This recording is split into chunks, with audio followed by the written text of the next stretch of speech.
واقعہ سلطان صلاح الدین ایوبی قسط نمبر 70 اپنا اسلامک اسٹوڈیو۔ ہمیں راتوں کو چکنا رہنا پڑے گا۔ دوسری لڑکی نے کہا رات کو یہ سو جائیں تو انہی کے ہتھیاروں سے ختم کر دیا جائے، ذرا ہمت کی ضرورت ہے، ہمیں یہ ہمت کرنی پڑے گی۔ عالم نے کہا یہ کام آج ہی رات ہو جائے تو اچھا ہے، صبح تک ہم بہت دور نکل جائیں گے۔ دو محافظ آگے اور دو پیچھے اپنی گپ شپ لگاتے چلے جا رہے تھے۔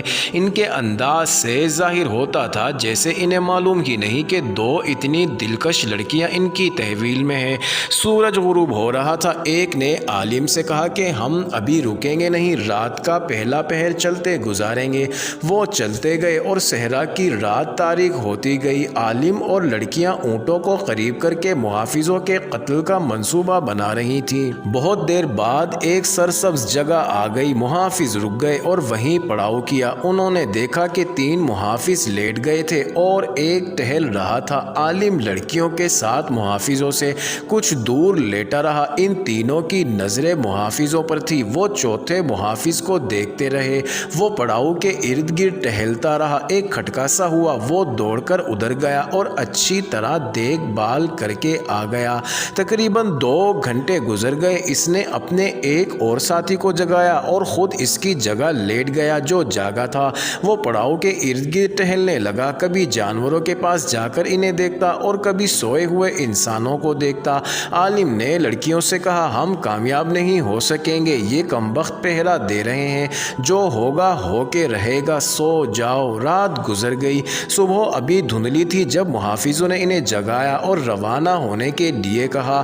تھوڑی دیر بعد وہ پھر اسی ترتیب میں چلے جا رہے تھے جس میں ایک روز پہلے تھے۔ 3 اونٹ پہلو بہ پہلو، 2 محافظ آگے اور 2 اونٹوں کے پیچھے۔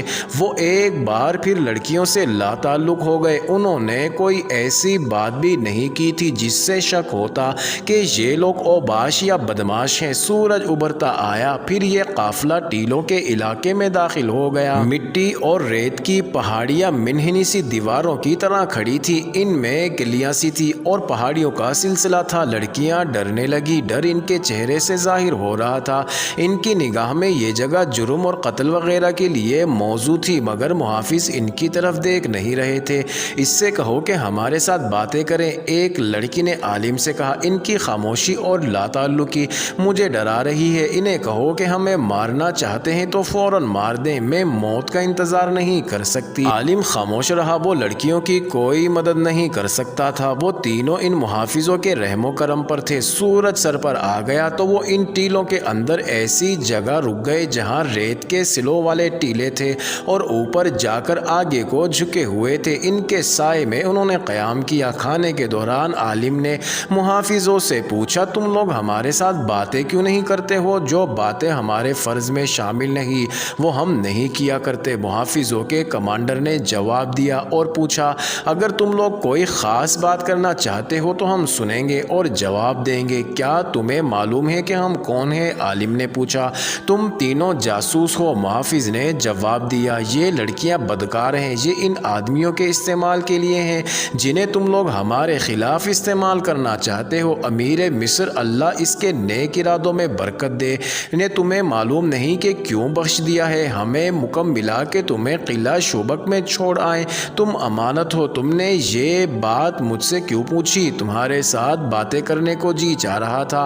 عالم نے جواب دیا اتنا لمبا سفر اس لا تعلق اور بے گیانگی سے بڑا کٹھن ہو رہا تھا، ہمارے ساتھ باتیں کرتے چلو، ہم سفر ہیں۔ محافظ نے کہا لیکن ہماری منزلیں جدا ہیں، 2 روز بعد ہم جدا ہو جائیں گے۔ عالم جاسوس نے جیسے محافظ کا جواب سنا ہی نہ ہو، اس کی آنکھیں کسی دور کی چیز کو دیکھ رہی تھی۔ وہ صحرا سے اچھی طرح واقف تھا، صحرا کے خطروں سے واقف تھا۔ اس کی آنکھیں حیرت اور غالباً ڈر سے پھٹی جا رہی تھی۔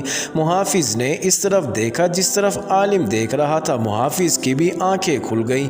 کوئی 200 گز دور ایک بلند جگہ 2 اونٹ کھڑے تھے، ان پر 2 آدمی سوار تھے جن کے چہروں اور سروں پر پگڑیاں لپٹی ہوئی تھی۔ اونٹوں کی ٹانگیں نظر نہیں آ رہی تھی، وہ بلندی کے پیچھے تھی۔ سوار خاموشی سے کھڑے محافظوں اور جاسوسوں کے قافلوں کو دیکھ رہے تھے۔ ان کا